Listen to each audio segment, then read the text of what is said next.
인자가 온 것은 섬김을 받으려 함이 아니라 도리어 섬기려 하고 자기 목숨을 많은 사람의 대속물로 주려 함이니라. 안녕하세요. 오늘은 마가복음 10장 45절의 핵심만 쏙쏙 뽑아서 전해드릴게요.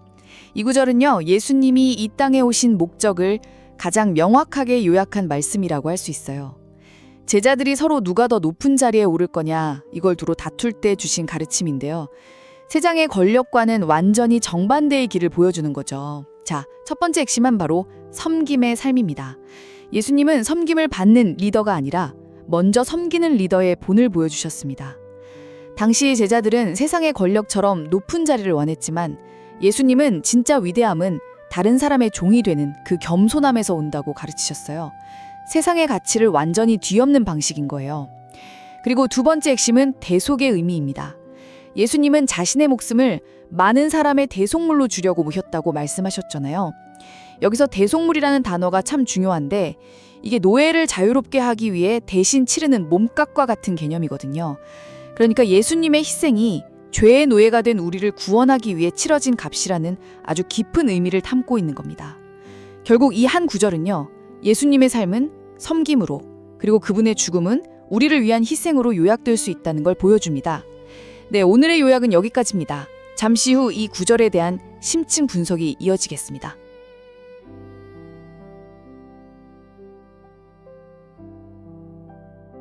인자가 온 것은 섬김을 받으려 함이 아니라 도리어 섬기려 하고 자기 목숨을 많은 사람의 대속물로 주려 함이니라. 마가복음 10장 45절. 안녕하세요. 방금 들으신 이 한 문장, 마가복음 10장 45절 속으로 당신과 함께 깊이 들어가 보려고 합니다. 어쩌면 익숙하게 들어왔을 이 구절이 사실은 얼마나 혁명적이고 또 얼마나 도발적인 선언인지 그 숨겨진 이야기들을 하나씩 꺼내보려 합니다. 네, 맞습니다. 이 구절은 그냥 뚝 떨어진 어떤 명언이 아니거든요. 그렇죠. 아주 긴장감 넘치는, 어떻게 보면 인간의 욕망이 막 들끓는 한복판에서 터져나온 선언이죠. 이 말이 나오기까지의 바로 그 앞선 상황, 그러니까 예수님과 제자들 사이에 오고 갔던 그 대화를 알게 되면 이 구절의 무게가 완전히 다르게 느껴지실 겁니다. 정말 흥미진진한 대화죠. 그 이야기의 시작이 예수님의 최측근이었던 제자 야고보와 요한의 네, 굉장히 대담한 부탁이었잖아요. 네, 맞아요. 예수님, 나중에 선생님의 나라가 임하면 저희를 각각 가장 높은 자리, 주의 오른쪽과 왼쪽에 앉게 해주십시오. 이거 현대식으로 말하면 차기 정권의 국무총리랑 비서실장 자리, 그거 예약한 거나 마찬가지 아닌가요? 정확한 비유입니다. 당시 유대 사회에서 왕의 우편과 좌편이라는 자리는요, 단순히 명예로운 자리가 아니었어요. 아, 그런가요? 네, 실질적인 권력의 2인자와 3인자를 의미했죠. 구약 성경을 보면 솔로몬 왕이 어머니 밧세바를 자기 오른편에 앉혔다는 기록이 나오는데 이게 바로 최고의 예우와 권위를 상징하는 장면이거든요. 그렇군요. 그러니까 제자들은 아직도 예수님이 세울 나라를 로마 제국을 뒤엎는 그런 강력한 지상의 왕국으로 상상하고 있었던 거예요. 근데 여기서 정말 아이러니한 건 예수님께서 이미 3번이나 나는 곧 예루살렘에 올라가서 고난받고 죽을 것이다, 이렇게 예고를 하셨다는 점이에요. 맞아요. 바로 그 직전에 또 하셨죠. 그런데도 제자들의 머릿속은 온통 누가 더 높은 자리에 앉을까, 이 생각뿐이었던 거네요. 바로 그 지점이 이 이야기의 핵심입니다. 예수님은 십자가라는 전혀 다른 길을 말씀하시는데 제자들은 성공의 사다리만 쳐다보고 있었던 거죠. 예수님의 나라에 대한 아주 근본적인 오해가 빚어낸, 좀 안쓰럽기까지 한 요청이었어요. 이 요청에 대한 예수님의 첫 반응이 굉장히 의미심장합니다. 너희는 너희가 구하는 것을 알지 못하는도다. 마치 너희 지금 무슨 소리 하는 건지 알고나 있니? 하고 되물으시는 것 같아요. 네, 그러고는 아주 이상한 질문을 던지시죠. 내가 마시는 잔을 너희가 마실 수 있으며 내가 받는 세례를 너희가 받을 수 있느냐? 여기서 잔과 세례는 우리가 생각하는 그런 축배나 축하 세례 같은 좋은 의미가 전혀 아닙니다. 아, 그런 게 아니군요. 네, 구약 성경에서 잔은 종종 하나님의 진노나 피할 수 없는 고난을 상징하는 단어로 쓰였고요. 세례 역시 물에 잠기는 이미지처럼 어떤 압도적인 고난과 죽음을 의미하는 은유였죠. 와, 그러니까 예수님은 지금 이렇게 물으시는 거예요. 너희가 내 영광을 원한다고? 그럼 내가 앞으로 겪을 이 끔찍한 고난과 죽음도 함께 할 수 있겠니? 정말 등골이 서늘해지는 질문이네요. 그런데 더 놀라운 건 제자들의 대답이잖아요. 할 수 있습니다. 네, 너무나 자신만만하게. 네, 자신들이 무슨 약속을 하는 건지도 전혀 모른 채 말이죠. 그게 바로 인간의 어리석음과 또 열정이 뒤섞인 모습이죠. 그런데 이 대화를 엿듣고 있던 나머지 10명의 제자들이 야고보와 요한에게 화를 내기 시작합니다. 자, 여기서 한번 질문을 던져볼게요. 이들이 화를 낸 이유가 야고보와 요한의 그 세속적인 욕심이 보기 싫어서였을까요? 아, 그게 아니라는 게 이 이야기의 반전이죠. 맞습니다. 성경을 보면 이들이 화를 낸 이유는 야고보와 요한이 자기들을 제치고 선수를 쳤기 때문이라고 나와요. 그렇죠. 결국 나머지 10명도 똑같은 꿈을 꾸고 있었다는 거잖아요. 아니, 저 자리는 내 건데 하는 질투심에 불타오른 거죠. 그렇습니다. 마치 중요한 회의에서 누군가 사장님께 다음 승진은 접니다 라고 먼저 외쳤을 때 다른 동료들이 분개하는 것과 똑같은 상황이죠. 그 분노의 본질은 정의감이 아니라 시기심입니다. 결국 12제자 모두가 권력이라는 똑같은 욕망에 사로잡혀 있었던 겁니다. 바로 그 순간 제자들 사이에 질투와 경쟁심으로 분위기가 아주 험악해진 바로 그 순간에 예수님께서 모두를 불러 모으십니다. 그리고 인류 역사상 가장 혁명적인 리더십 강의를 시작하시죠. 세상의 통치자들은 사람들을 힘으로 누르고 고관들은 권세를 부린다. 그러나 너희는 그래서는 안 된다. 여기서 바로 가치관의 대전복이 일어납니다. 당시 로마의 지배를 받던 사람들에게 권력이란 건 곧 지배와 억압을 의미했어요. 네, 힘 있는 사람이 마음대로 하는 거요. 그렇죠. 힘 있는 자가 힘 없는 자를 마음대로 부리는 것, 그게 세상의 방식이었죠. 그런데 예수님은 그 방식을 정면으로 뒤집어 버리십니다. 너희 중에 누구든지 크고자 하는 자는 너희를 섬기는 자가 되어야 하고 너희 중에 누구든지 으뜸이 되고자 하는 자는 모든 사람의 종이 되어야 하리라. 이건 정말 충격적인 말이에요. 리더가 되고 싶으면 종이 되어라. 이건 그냥 단순한 겸손의 미덕을 말하는 게 아닌 것 같아요. 훨씬 그 이상이죠. 아예 성공과 권력에 대한 정의 자체를 새로 쓰고 계신 거잖아요. 맞습니다. 이건 단순한 권유나 조언이 아니에요. 하나님 나라의 헌법과 같은 절대적인 원리를 선포하신 겁니다. 진정한 권위와 영향력은 남을 통제하는 데서 나오는 게 아니라 남을 위해 기꺼이 자신을 낮추는 섬김에서 나온다는 선언이죠. 이건 당시에 로마 황제나 총독들이 들었다면 아마 비웃었을 완전히 새로운 세상의 질서입니다. 제자들의 머릿속이 정말 복잡했을 것 같아요. 권력 다툼을 하다가 갑자기 종이 되라는 말을 들었으니까요. 그리고 예수님은 이 모든 가르침에 활용점정을 찍는 그 근거가 되는 한 문장을 말씀하십니다. 바로 오늘의 구절이죠. 네, 왜 우리가 종이 되어야 하는가? 바로 예수님 자신이 그 삶의 완벽한 모델이기 때문이라는 겁니다. 네, 바로 45절입니다. 인자가 온 것은 섬김을 받으려 함이 아니라 도리어 섬기려 하고, 이 구절의 전반부는 예수님 자신의 삶의 목적, 그러니까 미션 선언문인 셈이죠. 여기서 인자라는 표현이 아주 중요해요. 아, 인자. 네, 구약 성경 다니엘서에 나오는 이 표현은요, 하늘의 권세와 영광을 모두 가진 신적인 존재를 가리킵니다. 즉, 온 우주에서 가장 높은 분, 마땅히 섬김을 받으셔야 할 바로 그분이 거꾸로 섬기기 위해 이 땅에 오셨다는 역설을 담고 있는 거죠. 섬김을 받으셔야 할 분이 섬기러 오셨다. 그것만으로도 놀라운데 그 섬김의 방식이 더 충격적입니다. 자기 목숨을 많은 사람의 대속물로 주려 함이니라. 여기서 핵심 단어는 역시 대속물, 영어로는 랜섬인 것 같아요. 맞습니다. 이 단어에 대해 좀 더 깊이 들어가 볼 필요가 있겠습니다. 네, 대속물은 말 그대로 대신 지불하는 몸값을 의미합니다. 고대 사회에서는 전쟁 포로나 노예를 풀어주기 위해 돈이나 재물을 지불하는 일이 흔했죠. 아, 영화 같은 데서 많이 봤어요. 네, 당시 사람들에게는 아주 익숙한 개념이었습니다. 예수님은 지금 인류가 죄와 죽음의 노예가 된 상태라고 진단하시는 거예요. 그리고 그 노예 상태에서 우리를 해방시키기 위해 필요한 몸값이 있는데 그게 바로 자신의 목숨이라는 거죠. 그런데 여기서 한 가지 질문이 생깁니다. 이 몸값은 도대체 누구에게 지불하는 건가요? 이걸로 신학자들이 수세기 동안 엄청난 논쟁을 벌였다고 들었거든요. 아주 중요한 질문입니다. 그 초기 기독교 신학자인 오리게네스 같은 사람은 이 몸값이 사판에게 지불되었다고 생각했어요. 사판이 인류를 붙잡고 있으니 그에게 값을 치르고 인류를 되찾아왔다는 거죠. 아, 사판에게요? 네. 하지만 시간이 지나면서 많은 신학자들이 이 생각에 문제를 제기했습니다. 아니, 왜 전능하신 하나님이 사탄과 거래를 해야 하느냐는 거죠. 듣고 보니 그렇네요. 좀 이상한데요? 그럼 다른 해석은 어떤 게 있었나요? 11세기의 캔터베리 안셀무스 같은 신학자는 전혀 다른 해석을 내놓았습니다. 그는 이 몸값이 사탄이 아니라 하나님의 공의를 만족시키기 위해 지불되었다고 봤어요. 하나님의 공이요? 네. 인간의 죄가 하나님의 거룩한 질서를 깨트렸고 그에 대한 대가를 누군가는 반드시 치러야만 했다는 겁니다. 마치 법정에서 죄에 대한 벌금이 부과되었는데 죄인이 낼 능력이 없으니까 누군가 대신 그 벌금을 내준 것과 같다는 비유죠. 이 외에도 다양한 해석이 존재합니다. 이 대속물이라는 한 단어 안에 이렇게 깊고 거대한 신학적 논쟁의 역사가 담겨 있는 겁니다. 와, 정말 딥다이브네요.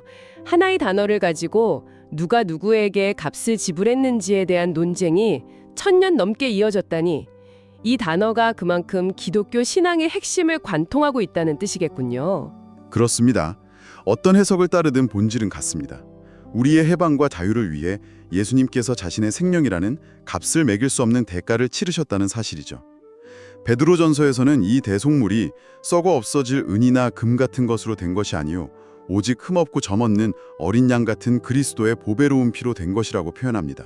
아, 단순히 거래의 개념을 넣어서 사랑에 기반한 희생이라는 점을 강조하는 거죠. 결국 마가복음 10장 45절은 제자들의 그 유치한 권력 다툼에서 시작해서 섬김이라는 새로운 리더십의 원리를 거쳐 예수 그리스도의 삶과 죽음의 목적이라는 기독교 신앙의 가장 깊은 곳까지 우리를 안내하는 구절이네요. 네, 맞아요. 이 한 문장 안에 복음의 모든 것이 요약되어 있다고 해도 과언이 아닙니다. 예수님이 누구신지, 즉 섬기러 오신 인자라는 것, 왜 오셨는지, 목숨을 대속물로 주시기 위해, 그리고 그를 따르는 우리는 어떻게 살아야 하는지, 섬기는 자, 종이 되어야 한다는 것까지 가장 명확하게 보여주죠. 그렇다면 이제 이 말씀이 오늘에 살아가는 당신에게 어떤 의미를 갖는지 생각해 봐야 할 것 같습니다. 이 말씀은 그냥 2000년 전의 신학적 교리에 머무는 게 아니라 지금 여기 우리의 삶에 직접적으로 말을 걸고 있으니까요. 너는 섬김을 받으려 하느냐, 섬기려 하느냐? 맞습니다. 이 질문은 굉장히 실제적이죠. 우리는 끊임없이 인정받고 대접받고 다른 사람보다 더 나은 자리에 오르고 싶어 하잖아요. 네, 본능이죠. 그건 야고보와 요한만의 이야기가 아니라 우리 모두의 본능적인 욕망이죠.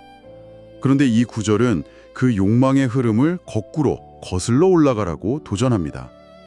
1999년에 비행기 추락사고 현장에서 다른 승객들의 탈출을 먼저 돕다가 정작 자신은 빠져나오지 못하고 희생된 21살 청년 제임스 해리슨의 이야기가 떠오르네요. 거창하게 목숨을 바치는 일이 아니더라도 일상 속에서 우리는 수많은 선택의 순간을 마주하는 것 같습니다. 직장에서 동료의 실수를 덮어주고 그 공을 내가 가질 것인가, 아니면 그의 성장을 위해 기꺼이 나의 시간과 노력을 내어줄 것인가, 그렇죠. 가정에서 나의 편안함과 휴식을 먼저 챙길 것인가, 아니면 지친 가족을 위해 한 번 더 허리를 굽힐 것인가, 이런 것들이요. 바로 그런 작은 순간들이 쌓여서 우리의 삶이 섬김을 받는 삶인지 섬기는 삶인지 결정되는 것 아닐까요? 예수님이 자신의 목숨 전체를 대속물로 내어놓으셨다면 우리는 우리의 시간, 재능, 마음의 작은 조각들을 다른 사람을 위한 작은 대속물로 내어놓을 수 있지 않을까? 이 구절은 우리에게 그렇게 묻고 있습니다. 진정한 위대함은 얼마나 많은 사람을 거느리느냐가 아니라 얼마나 많은 사람을 위해 기꺼이 종이 되느냐에 달려있다고 말이죠. 인자나 온 것은 섬김을 받으려 함이 아니라 도리어 섬기려 하고 자기 목숨을 많은 사람의 대속물로 주려 함이니라. 오늘 우리는 권력을 향한 제자들의 솔직한 욕망에서 시작해 세상의 질서를 뒤엎는 섬김의 길, 그리고 자기 목숨을 내어주신 예수 그리스도의 사랑의 정점까지 함께 여행해 보았습니다. 이 말씀이 단지 지식으로만 남는 것이 아니라 당신의 마음에 깊이 새겨져서 일상 속에서 삶의 방향을 되새기게 하는 살아있는 이종표가 되기를 진심으로 바랍니다. 함께 해주셔서 감사합니다. 잠시 후에는 오늘 나눈 주제에 대해 저희 두 사람이 좀 더 자유롭게 이야기를 풀어가는 심층 토론이 이어질 예정이니 채널 고정해 주시기 바랍니다.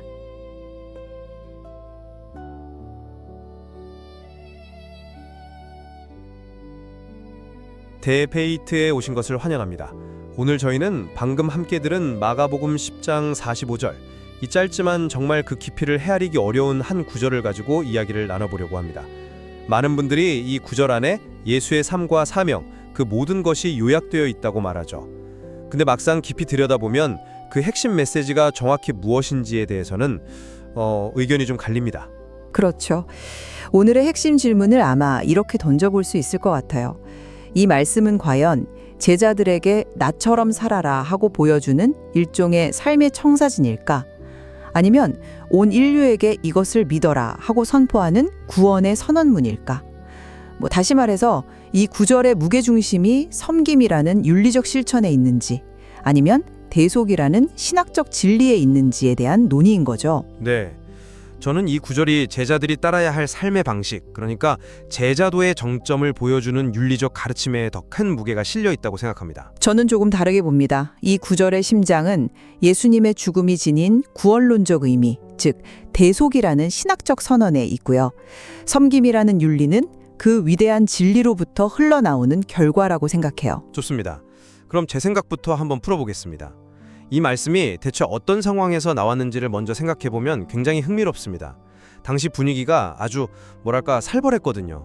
예수님의 제자들인 야고보와 요한이 예수님께 와서 주님의 나라에서 저희를 하나는 오른편에 하나는 왼편에 앉게 해주십시오 하고 청탁을 합니다. 제일 높은 자리를 달라는 거죠. 이 사실을 알게 된 다른 10명의 제자들이 불같이 화를 냅니다. 아주 인간적인 시기심과 권력욕이 폭발하는 그런 순간이었죠. 네, 제자들의 민낯이 그대로 드러나는 장면이죠. 바로 그 순간에 예수님께서 제자들을 다 불러 모으십니다. 그리고 이렇게 말씀하시죠. 세상의 권력자들은 사람들을 힘으로 누르고 지배하지만 너희는 그러면 안 된다. 너희 중에 누구든지 위대해지고 싶은 사람은 다른 사람을 섬기는 자가 되어야 하고 으뜸이 되고 싶은 사람은 모든 사람의 종이 되어야 한다. 세상의 가치관을 완전히 뒤엎는 선언이잖아요. 그리고 이 가르침의 대미를 장식하는 그 최종 결론이자 가장 완벽한 본보기로서 인자인 나도 섬김을 받으려 온 것이 아니라 섬기러 왔고 내 목숨까지도 많은 사람을 위해 내어주러 왔다고 말씀하시는 겁니다. 이 흐름을 보면 자기 목숨을 대속물로 준다는 표현은 섬김의 길이 어디까지 가야 하는지를 보여주는 가장 강력하고 극적인 비유라고 봐야 합니다. 복잡한 신학 교리를 설명하는 시간이 아니라 제자들의 삶을 바꾸기 위한 윤리적 가르침의 절정, 바로 그거죠. 말씀하신 배경이 중요하다는 점, 그리고 제자들의 그 그릇된 욕망을 꾸짖는 가르침이라는 점에는 전적으로 동의합니다. 하지만 저는 예수님께서 제자들의 그 유치한 다툼을 하나의 계기로 삼아서 훨씬 더 크고 우주적인 진실을 드러내셨다고 생각해요. 이 구절의 열쇠는 역시 대속물, 헬라어로 리트론이라는 단어입니다. 만약 예수님께서 단지 궁극적인 희생을 말씀하고 싶으셨다면 희생이나 생명 나눔을 의미하는 다른 여러 단어를 사용하실 수도 있었을 거예요. 그런데 굳이 리트론이라는 단어를 선택하셨죠. 이 단어는 고대 사회에서 그냥 희생이라는 뜬구름 잡는 의미가 아니거든요. 노예를 해방시키거나 전쟁 포로를 되찾아오기 위해 지불하는 몸값, 즉 랜섬이라는 아주 구체적이고 법적인 의미를 가진 용어입니다. 확실히 구체적인 단어이긴 하죠. 그렇죠. 게다가 예수님은 이 말씀을 하시기 바로 직전에 자신이 예루살렘에 올라가서 겪게 될 순환과 죽음, 그리고 부활에 대해 벌써 3번째로 예고하신 직후입니다. 제자들은 여전히 못 알아듣고 자리다툼이나 하고 있었지만요. 그러니 45절은 바로 그 자신의 죽음이 왜 필요한지, 그 죽음의 목적과 의미가 무엇인지를 신학적으로 명확하게 설명하는 구절로 봐야 합니다. 많은 사람을 위하여 라는 표현 역시 구약성경 이사야 53장에 나오는 고난받는 종의 모습을 떠올리게 하고요. 결국 이 구절은 윤리적 교훈을 넘어서 예수 자신의 죽음이 많은 이들을 죄의 속박에서 해방시키는 몸값으로 지불되는 대속적 사건임을 선포하는 복음의 핵심 선언이라고 봐야 합니다. 리트론이라는 단어의 그 구체적인 의미를 강조하셨는데 저는 어떤 단어든 결국 문맥이 그 의미의 색깔을 결정한다고 생각합니다. 예를 한번 들어보죠. 화재 현장에서 어린아이를 구하기 위해 불길에 뛰어들어 자신의 목숨을 희생한 소방관이 있다고 상상해 봅시다. 우리는 그분의 숭고한 행동을 보고 뭐라고 말할까요? 자신을 던져 희생했다? 가장 위대한 섬김을 보여줬다고 말하겠죠? 그 행동을 분석하면서 저것은 아이의 생명을 위한 몸값 지불 행위로군 이라고 말하는 사람은 아무도 없을 겁니다. 핵심은 그 섬김과 희생의 행위 자체에 있는 것이지 그 행위를 어떤 법적인 용어로 분석하는 데 있지 않다는 거죠. 예수님께서 지금 제자들의 권력 다툼이라는 아주 현실적인 문제를 다루고 계셨다는 맥락을 생각하면 대속물이라는 단어 역시 섬김이 도달해야 할 최고의 경지가 바로 자기 목숨까지 내어주는 것임을 보여주는 가장 강력한 언어적 표현으로 이해하는 것이 자연스럽습니다. 그 소방관 비유는 정말 감동적이지만 저는 예수님의 말씀과 결정적인 차이가 있다고 생각합니다. 소방관은 우리를 불이라는 외부의 물리적인 위험에서 구해줍니다. 하지만 성경에서 말하는 대속물, 즉 몸값이라는 개념은 우리가 죄라는 내적인 속박, 우리 스스로의 힘으로는 도저히 빠져나올 수 없는 상태로부터 해방된다는 의미를 담고 있거든요. 이건 차원이 다른 문제입니다. 외부의 위협을 막아주는 것과 내부의 근본적인 상태를 바꾸는 것은 전혀 다르죠. 제자들은 예수님의 섬김을 본받을 수 있습니다. 그들도 종이 될 수 있죠. 하지만 제자들 스스로가 많은 사람을 위한 대속물이 될 수는 없습니다. 그 누구도 다른 사람의 죄를 대신할 몸값이 될 수는 없으니까요. 바로 이 지점에서 예수님의 사역은 우리가 그저 따라해야 할 윤리적 모범을 넘어서 우리가 믿고 의지해야 할 유일한 구원의 길로서 그 고유성을 드러내는 겁니다. 하지만 그 내적인 속박이라는 개념 자체가 너무 신학적이고 어려운 것 아닐까요? 예수님은 지금 미래의 신학자들을 위해 교리문답 강의를 하고 계신 게 아니었습니다. 바로 눈앞에서 서로 더 높은 자리에 앉겠다고 으르렁거리는 제자들의 어깨를 잡고 얘들아, 정신 차려라. 그게 아니야. 라고 외치고 계셨던 거죠. 그들의 눈높이에서 그들이 알아들을 수 있는 가장 충격적이고 강력한 언어로 말씀하신 거라고 봐야 하지 않을까요? 너희가 그렇게 원하는 최고의 자리가 뭔지 알아. 바로 나처럼 자기 목숨까지 내어주는 자리야. 라고요. 가르침의 1차적인 목적과 대상이 제자들의 삶의 변화에 있다는 점을 놓쳐서는 안 된다고 생각합니다. 물론 1차적인 대상은 제자들이었죠. 하지만 위대한 스승은 제자의 작은 질문에 답하면서 우주의 원리를 설명하기도 하잖아요. 저는 예수님께서 제자들의 그 수준 낮은 다툼을 교육의 기회로 삼으셨다고 봅니다. 그들의 잘못을 바로잡아 주시면서 동시에 자신의 정체성과 사명의 본질에 대한 훨씬 더 깊고 보편적인 진리를 선포하고 계신 거죠. 이것은 단순히 그 자리에 있던 12명에게만 해당되는 윤리 강령이 아니라 시대를 넘어 모든 사람에게 예수가 누구인가, 그가 왜 죽어야만 했는가에 대한 근본적인 답을 제공하는 복음의 선포입니다. 어떻게 보면 제자도라는 가르침은 그 거대한 구원의 진리를 담아내는 그릇이었던 셈이죠. 그릇의 내용물이 더 중요하지 않겠습니까? 그릇과 내용물의 비유, 흥미롭네요. 그렇다면 섬김과 대속의 관계를 어떻게 설정해야 할까요? 저는 대속이 섬김의 가장 높은 단계, 즉 궁극의 섬김이라고 봅니다. 섬기고 섬기고 또 섬기다 보면 마지막에는 자기 목숨까지 내어주는 단계에 이르는 거죠. 마치 에베레스트 산을 오르는 것처럼요. 베이스 캠프도 있고 중간 캠프도 있지만 결국 등반의 목표자 완성은 정상에 오르는 것이잖아요. 그 정상이 바로 대속이고 그 정상은 산을 오르는 섬김이라는 과정과 분리될 수 없는 그 과정의 일부이자 절정인 셈이죠. 예수님의 죽음은 그분이 평생 실천하신 섬김의 삶이 도달한 최고의 정점이라고 생각합니다. 저는 그 등반 비유를 완전히 뒤집어서 보고 싶습니다. 대속은 우리가 올라가야 할 정상이 아니라 우리가 등반을 시작할 수 있도록 발을 딛게 해주는 단단한 땅, 즉 기반이자 출발점이라는 거죠. 예수님의 대속적 죽음이 없었다면 우리는 죄와 이기심이라는 중력에 꽁꽁 묶여서 섬김이라는 산을 향해 한 발짝도 뗄 수 없었을 겁니다. 그런데 예수께서 몸값을 지불하셔서 우리를 그 중력에서 해방시켜 주셨기에 비로소 우리는 자유로운 존재가 되어 섬김이라는 등반을 시작할 수 있는 힘과 동기를 얻게 된 거죠. 따라서 대속은 섬김의 여러 방식 중 하나이거나 그 최종 단계가 아니라 우리의 모든 섬김을 가능하게 하는 절대적인 전제 조건입니다. 정점이 아니라 모든 것의 시작점이라는 겁니다. 그 관점도 상당히 설득력이 있네요. 대속이 없었다면 진정한 의미의 섬김은 불가능했을 거라는 말씀이시군요. 하지만 여전히 마가복음의 전체적인 흐름을 보면 마가는 예수님의 가르침, 특히 제자들에게 어떻게 살아야 하는지를 보여주는데 굉장히 많은 부분을 할애합니다.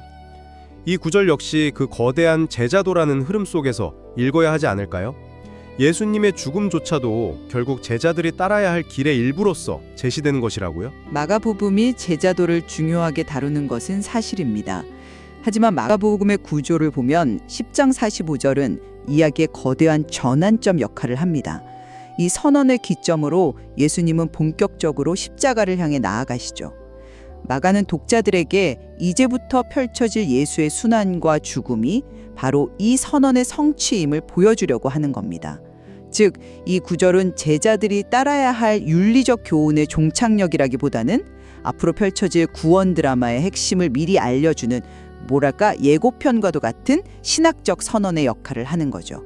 이 선언의 의미를 이해해야만 그 뒤에 나오는 십자가 사건을 제대로 이해할 수 있게 됩니다. 오늘 이야기를 나눠보니 이 구절의 두 가지 측면이 서로 팽팽하게 맞서면서도 깊이 연결되어 있다는 생각이 드네요. 이제 슬슬 마무리를 해볼 바합니다. 저는 마가복음 10장 45절의 진정한 힘이 위대함에 대한 세상의 기준을 송두리째 뒤엎는 데 있다고 다시 한번 말씀드리고 싶습니다. 이 말씀은 우리에게 끊임없이 질문을 던지는 것 같아요. 너의 위대함은 어디에서 오는가? 더 많은 권력을 주는 것인가? 아니면 더 많이 내어주는 것인가? 예수님은 자신의 온 삶과 죽음으로 그 답을 섬김과 자기 희생이라고 보여주셨고 우리에게 그 길을 따라오라고 손짓하고 계신 거죠. 우리에게 주어진 가장 큰 메시지는 바로 그 부르심에 응답하라는 강력한 도전이라고 생각합니다. 맞습니다. 그리고 저는 그 손짓에 우리가 응답할 수 있는 힘과 용기가 어디서 나오는지를 생각하게 됩니다. 그것은 바로 나를 위해 치러진 그 엄청난 몸값의 가치를 깨달을 때가 아닐까요?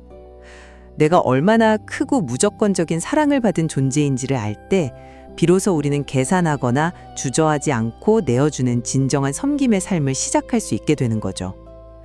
그런 의미에서 이 구절이 제시하는 섬김의 윤리는 예수님의 대속이라는 강력한 신학적 토대 위에 서 있습니다. 이 구절의 핵심은 우리가 따라야 할 모범 이전에 우리가 먼저 믿고 붙잡아야 할 구원의 소식, 즉 복음 그 자체입니다. 오늘 우리는 마가복음 10장 45절이 우리에게 따라야 할 길을 보여주는지 아니면 믿어야 할 진리를 선포하는지에 대해 깊이 있게 논의해 보았습니다. 어쩌면 이 둘은 동전의 양면처럼 결코 뗄 수 없는 관계인지도 모르겠습니다. 분명한 것은 이 짧은 한 구절 안에 어떻게 살아야 하는가에 대한 답과 무엇을 믿어야 하는가에 대한 답이 모두 놀랍도록 풍성하게 녹아있다는 사실입니다. 윤리적 실천과 신학적 진리가 서로 분리된 것이 아니라 하나의 선언 안에서 얼마나 깊이 연결되어 있는지를 보여주는 것 같습니다.